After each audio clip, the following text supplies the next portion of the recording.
Welcome back, everyone. It's the last podcast of the year. We've had a really good year, and we've got a great one for you. Of course, Steve is here. Steve, how you doing? Jeff, I'm doing good, but you know what? What? I feel outnumbered. Do you know why? Why is that? You got? There's Oh, I only know one. why, but tell the people why you There's feel o- outnumbered. there's only one Foster, and we've got two Jones on the podcast today. What's up, That's Zach? right. That's right.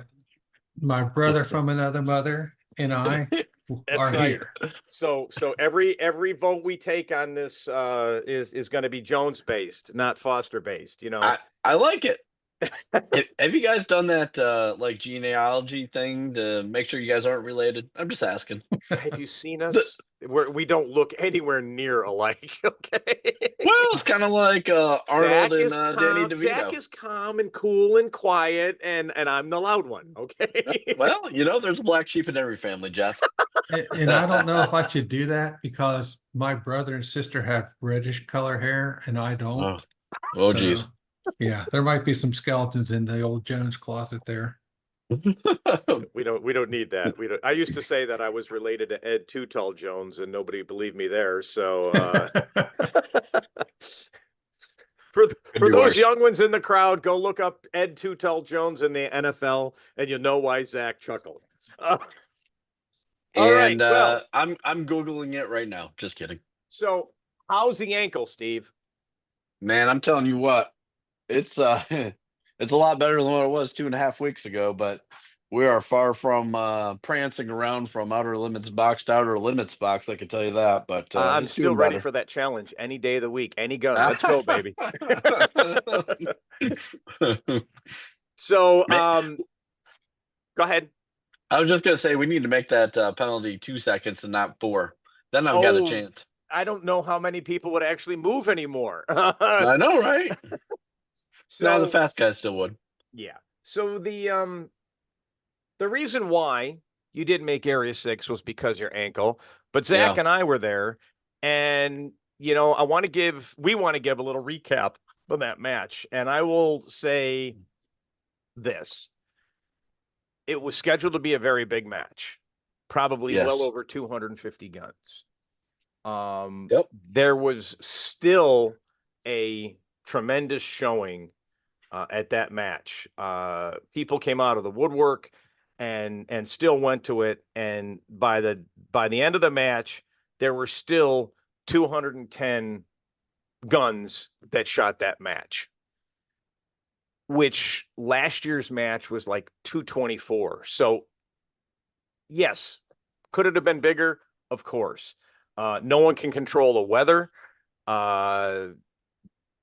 Milton and Helene beat the crap out of our ability to shoot there. But 210 people or guns showed up, and it was a phenomenal match. I was one of the ROs. That's fantastic. Yeah, I was one of the ROs. Zach was one of the stats guys. Definitely challenging in the morning. Not quite as bad as that Griffin match a couple of years ago, but really, really close as far as cold is concerned. And absolutely, it was a very cold weekend. The whole weekend. I mean, when we shot Friday, it wasn't too bad. We had some liquid sunshine to deal with. Yes, that was not fun either. Yeah, and then Saturday and Sunday, it was bitterly cold. Yeah, we're probably looking at maybe. I know it was 35 when I woke up Saturday and Sunday morning and got to the range. By the time we shot, it was no better than 40. Wow. Luckily, there was no liquid sunshine on Saturday or Sunday. I think a lot of people prepared for the cold. There were some ammo failures. Heck, I had an ammo failure, and I had my ammo cooking all morning, and I think it caused the problem. Yeah. On Friday in the afternoon, I was shooting rimfire pistol, and I had feed issues, and I went to my van, and I took them. I had reloaded the mags, and then I went to my van. I took one out, and I held the little knob down. I let it go, and it kind of went.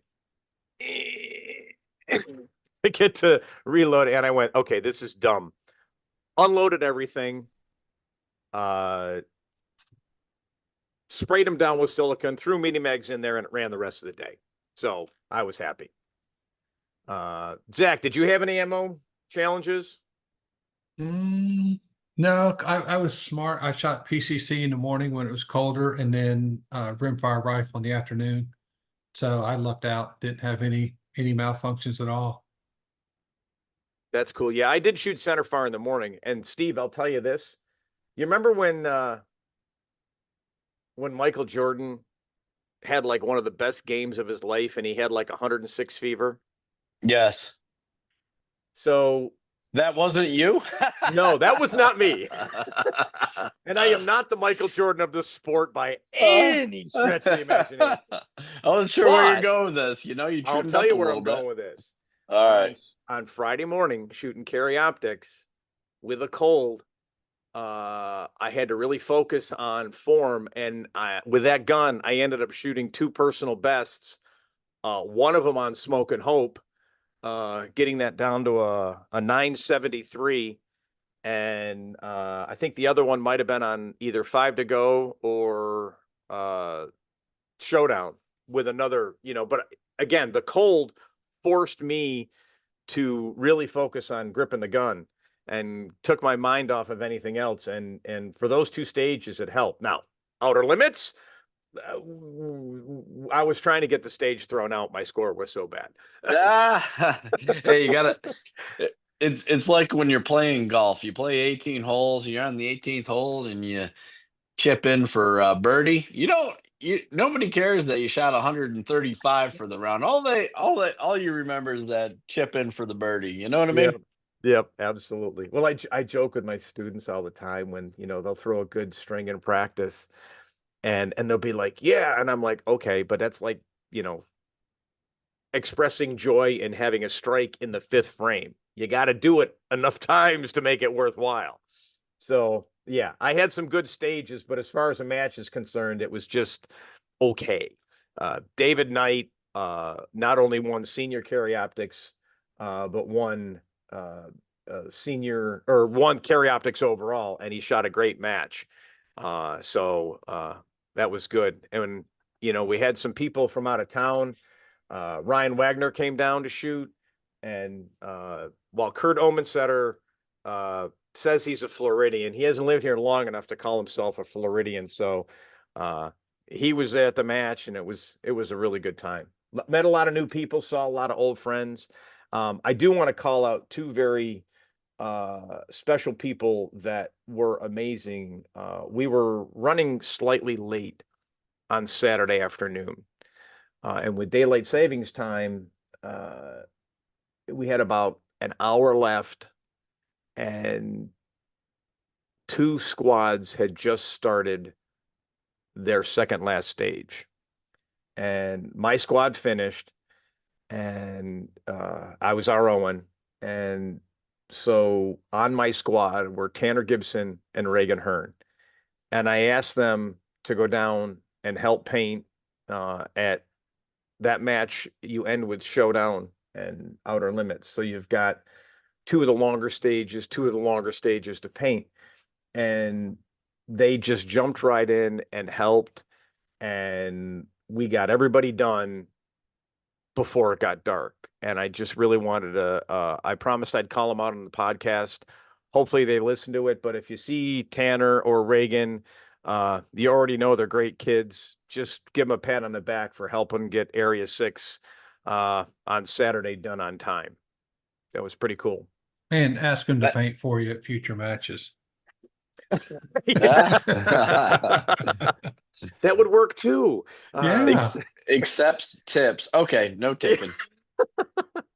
Hey, back to David Knight real quick. I don't know, I think he travels just a little bit in the Southeast, but he's local to me. David is probably one of the nicest guys you'll ever Yes, meet, and he is 100%. a boss with that pistol, man. He is Absolutely.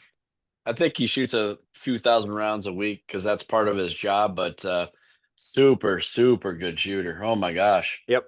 And like you say, a hell of a great guy too. He just, very humble, kind of lets his scores do the talking. And again, we were talking throughout the match, and I kept walking up to him because we were behind him, and I'm like, "How you doing?" He's like, "Pretty good." I'm like, "Will you just kick my ass?" I said, "I did not shoot great. The door's wide open." And he would just smile and laugh. He's like, "Well, I'm just doing the best I can." So, yeah.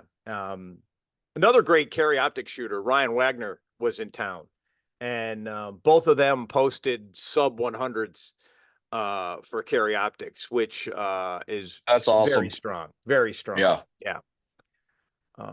And just a lot of good stuff. I would like to report that Zach did not fall on outer limits at this match. Oh, thank goodness. That's true. With 2 guns, I didn't fall. So It was touch and go there for a minute, though, wasn't it? it was. I was like, center box only or take a chance. So I was brave and decided to take a chance. Well, we had one shooter when I was working it, and he was clearly struggling with moving boxes, and I couldn't say anything while he was shooting. But afterwards, and he was going to shoot a second gun, I pointed out that his transition to the middle box was over 4 seconds, and he would actually might be better served just shooting from the middle box. And he chose to do that. And I think for him, it worked out really well in that he didn't get hurt because he was having trouble moving between the boxes. It was it was not fast. So having that rule in there, while that 4 seconds seems very brutal, and we've talked about that in the past, it worked out well for him. If I can ever get it changed to 3, I'm going to shoot center box only. I can tell you that right now. Oh, that'd be interesting. I'm too much of a klutz. 2 is the magic number, though, I think. Two would be a no-brainer, but 2 would be. I mean, you're going to get virtually every center fire shooter wouldn't move. Probably. Well, I don't know. The fast ones shooting it, they're like 1.35 to 1.50 second to third shot. Yeah, with a rifle. And then no, even with a pistol. The fast guys are. Okay, so you're talking about like 3 people. I don't know, man. I don't know. Well, yeah. Probably 4. Okay, 4. We'll be generous. It's Friday after all. See now, see, Steve, you can't say something like that and not let me look. So I'm pulling up this past World Speed Shoot. I'm going to outer limits, and okay, so KC's 159, 135, 148, 143. Yeah, so he would definitely keep moving. But we get down to let's just say, well, here's see now Jesse Harrison is 220, 222, 221, 204. If it was 2 seconds, it would be in her best interest to do it.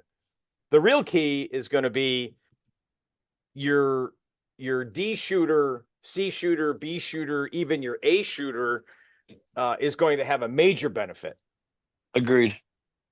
And I think, we're not here to talk about that, but go back to find the podcast where we talked about it, and you'll understand the reasoning behind that. So Zach, more on A6. This was not the first time, but I believe it's the first major practice score 2 was ever used. I believe it is the first major match that it's been used at, because we were the last area match of the year. So yes, we had the first opportunity to use it. And so we did. So give us your official view on it. Well, I ran it on 2 local matches beforehand to use my local club as a guinea pig, and we got through it okay.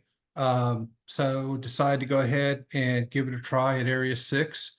And I'll be the first to admit I love the iOS version in 1.x, especially when Russell Armstrong was still working for Practice Score. He and I had a great relationship, and if I needed anything, it would almost appear overnight, it seems like.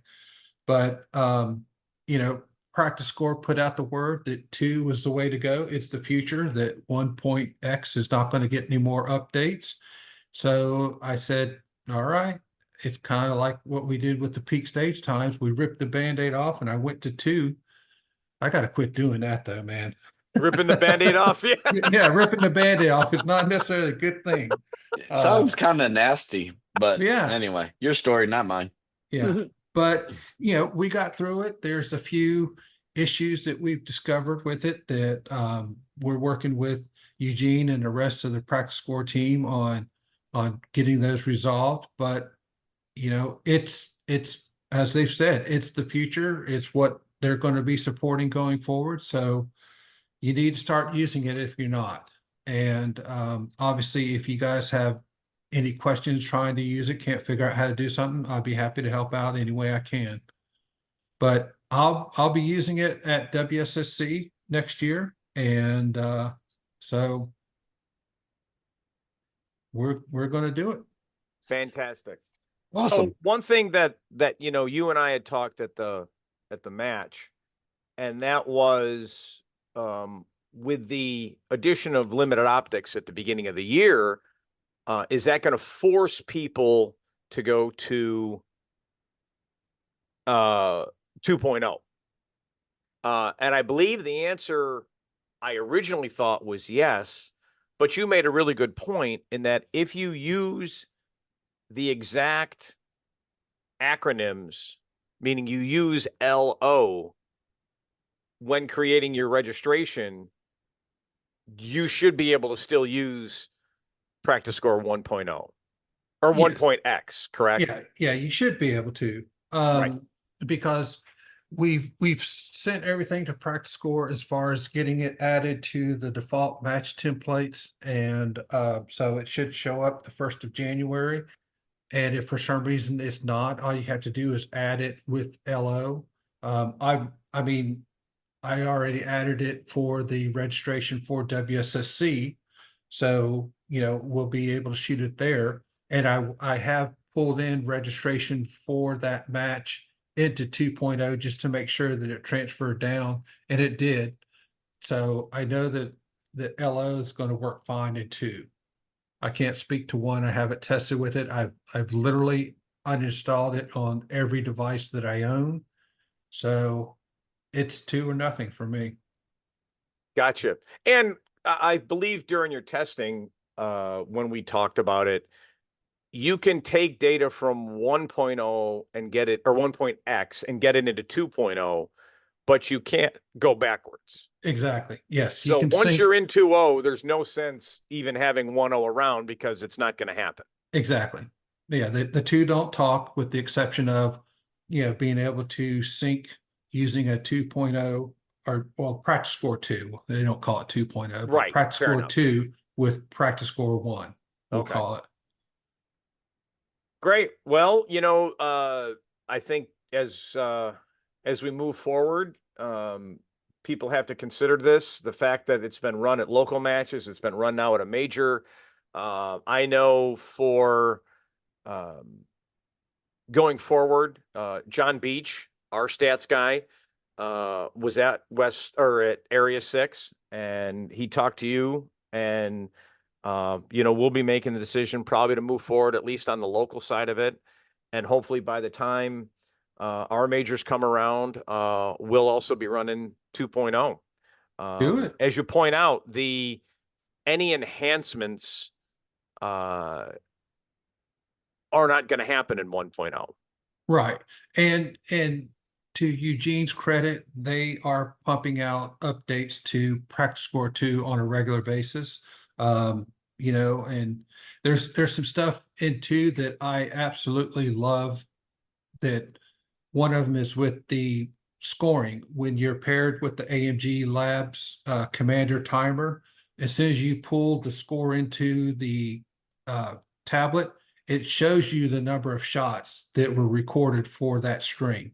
So if you don't see 5 or more, then you know that you should confirm with the timer RO if they got the last shot or not. When I showed that to different ROs at Area 6, they were all like, okay, this is a game changer. I mean, it's a minor thing, but it's very, very important that you get that last shot. And if for some reason you don't get it, like happens sometimes on accelerator, because of the big swing, swinging to the left and then shooting across, you don't always get the first shot. But if you get the last one and it shows 4, then it's a valid time. Keep it. Well, Hey, here's Zach, hold on, Steve, just hold that thought for 1 second. I'm holding. The wonderful thing about Jamie's match is that every stage you shoot, you're on cement. Yeah. Okay. The challenge at Outer Limits is not that you're on cement. It's not that there's brass. They've got, that can be cleaned off. It happens to be the pole. It's holding up the roof. True. And to be honest with you, I had a run where, because I'm concerned about getting around that pole to make sure I get the last shot, where I lost the first shot of the shooter because of where I was. And when I called out the time, the RO had pulled in the time and they gave me they were starting to call out the fact that I had only gotten 4 shots. And I said, I know I got the last shot.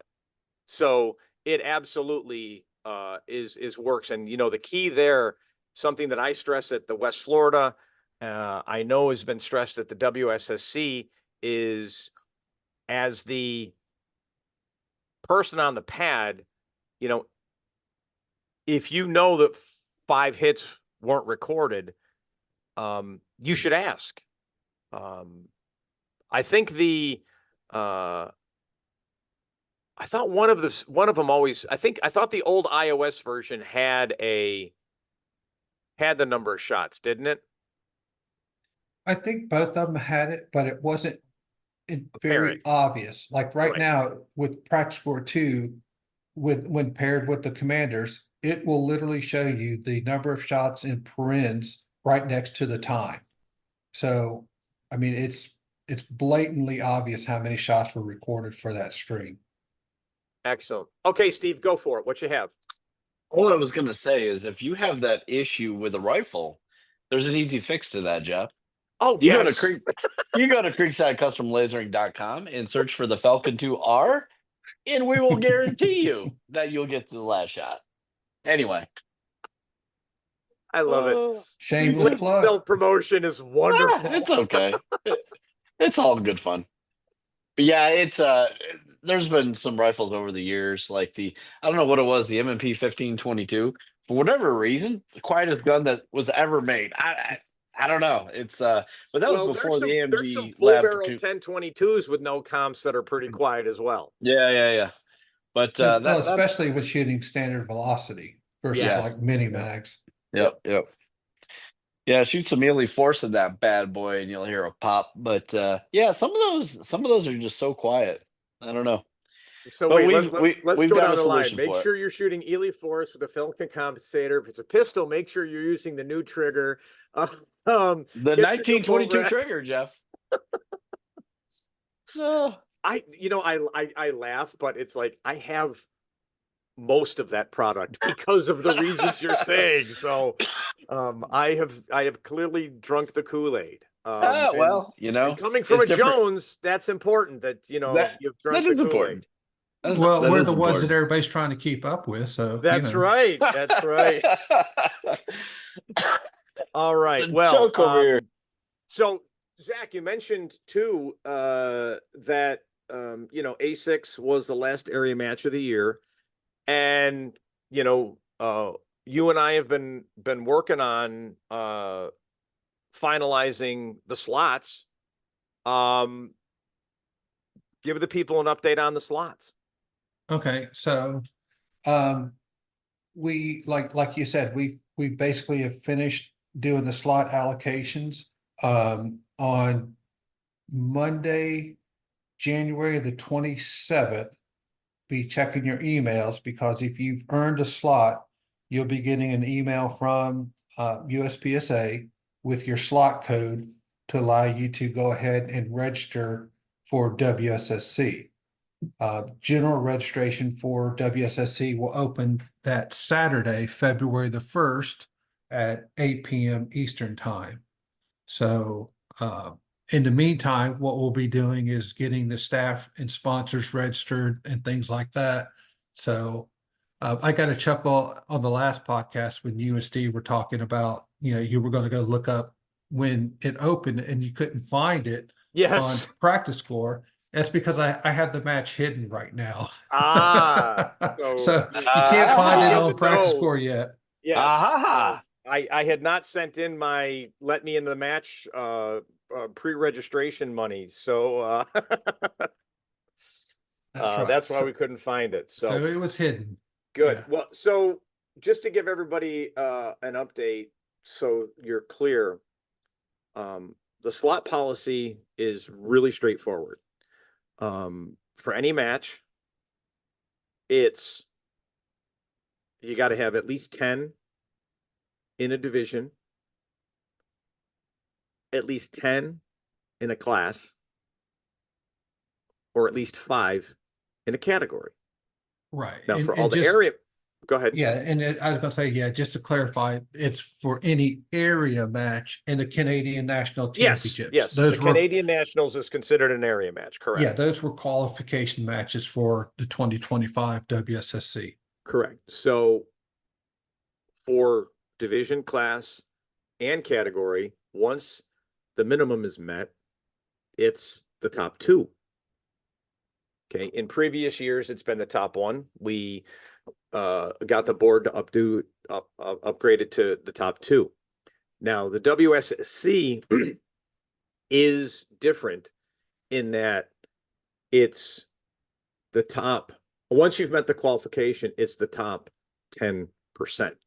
Right. So if there were 100 RFRO shooters, there will be 10 RFRO division-based slots allocated. Same for class. Okay. Categories are still top 2, I believe. Or did we also do percentages? I think we did every 5. I think we did percentages as well. I think so. Yes. Yes. Yeah. We did. I mean, because we did WSSC back in what, June. So exactly. It's been a while. 6 months. Yeah. Right. Now, realize for everyone too that in a single match, you can only win a slot for a division once or earn a slot. So if you win Carry Optics outright and you also won the senior category in Carry Optics, you don't get the senior slot. You only get the slot for the division, and that slot is just burned. It's not given happen. We don't go down for that. But you can earn a slot if you went to WSSC and say won RFRO, you could also win RFRO slot in your area match. Right. So hopefully that's clear to everyone. But yeah, Zach and I have run the numbers, and be looking for those emails. Again, the slot is just the right to register early. I believe we're going to do the same thing we did last year, Zach, was that you can only register 1 gun in a session on the weekends using a slot, correct? Correct. That, and also slots are non-transferable. You Yes. earned the slot. You cannot give it to your buddy because he didn't earn it. It's your slot to use or lose. Because that is tracked. We know who uses each slot. Each slot code is unique. And Zach is able to go in and look at who uses that slot code for a registration. So keep that in mind. Only use them for your own purposes. Big Brother is watching. And I think, we've talked about what we're going to do in as far as, if someone happens to register multiple guns on the weekend. I think you're just going to go in and delete one of them, correct? That slot gets burned, that code gets burned, and one of them gets deleted to limit it to one. Is that correct? Well, I don't remember having an issue with it, this year when we did the registration. If somebody does inadvertently do it, I'll probably just unsquad one or both the guns as punishment instead of deleting and burning a slot. That's fair. That's fair. You know, They're in the match. They got registered. They just need to resquad themselves. Yeah, because I on don't the know weekend which for of the one. two guns you want to keep on the weekend. Fair So, enough. I Okay, just, great. yeah. All right, so that's Area 6 and slot codes and PS2 and WSSSC. So little recap on the oh, wait a minute. Steve, I did have a request from oh, sugar. Now I got to remember who it was. Terrible. Um I will think about it in a minute, but I will tell you what they wanted.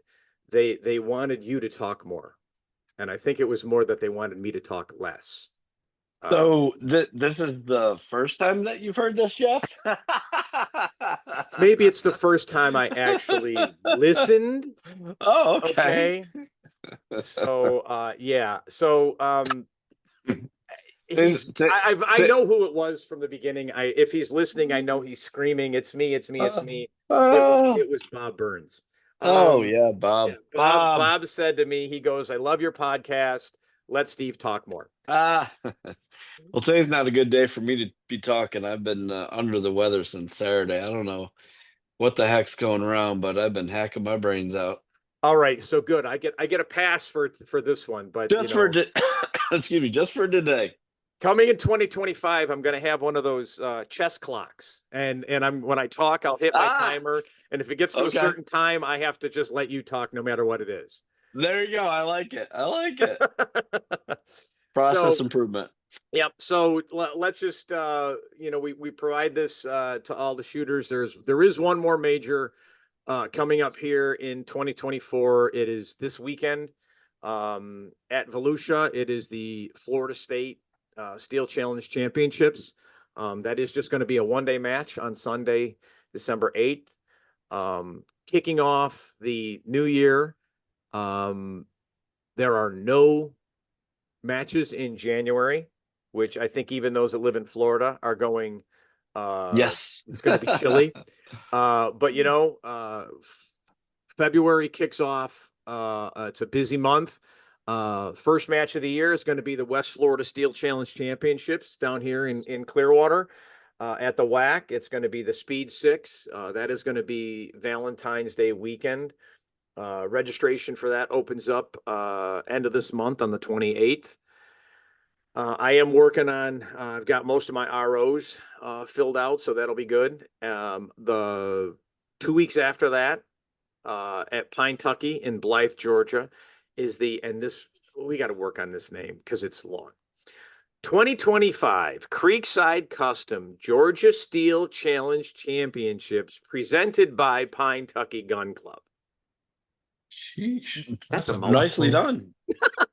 That's a lot to put on a shirt, isn't it? Yeah. Yeah. You had to order an XL just to fit it all. You know what, Jeff, though, I take the sport very seriously. So, partnered with Alan, and we're gonna do some cool things for the match. Hopefully registration picks up. I don't know if there's 140, 150 guns already out there, but we're gonna make a investment in this match, being the home state of Georgia. So looking forward to it. It's gonna be fun. Oh, I'm registered and I will be there. Yeah, it's going to be a good time. It's amazing how I think I said this to Zach like 2 days before leaving for Area 6. I'm like, I don't know if I want to go. It's late in the year. It's cold. Oh yeah. You know? Yeah. And then I got there and it didn't matter. I mean, I was me. I whined about the cold. How am I not going to whine about the cold? But, I saw people I haven't seen. I got to RO Tanner, who's a great kid. I got to RO Reagan. Got to RO a lot of my shooters. A lot of my students came up to the match. Got to see a lot of people I don't get to see except for majors. I got to meet new people. I worked with a team, Christine, and what was her husband's name, Zach? Do you remember? If you didn't ask me right now, I would have been able to tell you. But I put you on the spot. Yes, that's what always happens. Golly, now I feel bad. I Well, it can was picture his Christine face. Christine Forbes, and yes, I forget the gentleman's name, and I'm terrible. But hopefully we'll remember it by the end of the match. But I got to see Stephen. Stephen Harris. Yeah, Steve Harris. Stephen Forbes. Stephen Forbes. Okay, Christine. Well, that's how he's registered in practice score too. Well, beautiful. So Christine and Stephen, I think they were from Minnesota. Maybe not so that far, but they were not from the area, I believe. But even if they were, it doesn't matter. Had never met them before, got to meet them at this match, had a wonderful time. Again, going down the line, I got to see Bartis and Quintana and, a number of the other ROs, Greg Kearse from Volusia was there, Mike Rourke. I just go down the line of the people that I saw. If I didn't say your name, I apologize. You can yell at me at the next match you see me at. It was just, these matches are not, I mean, we all want to do well. Nobody wants to go to the match and do bad. And whether or not you do good or bad, you still get to see a lot of the people in this community, and it's a lot of fun. I joked about that, that first year going to US Steel back in 2017. I was like a kid in a candy store with my eyes open and, oh my God, look at these people shooting this fast. And I'm just a schmuck who doesn't know what he's doing. And the next year, after shooting for a year, and it was like old home days, going to see people you haven't seen for maybe an entire year. And that's a really cool part of these matches. And, especially when, we had lunch, so we got to hang out at lunch together. It's just really cool. So those are the matches coming up for 2025. And that's all I got. Guys, you got anything left? Zach, you want to close it out this time? Heck yeah, last one of the year. Don't forget. That's right. ST Podcast 10. All right. At rangestore.net. At rangestore.net. All right. Thanks, guys. We'll talk soon. All right, take thanks. care. See you guys. Bye-bye.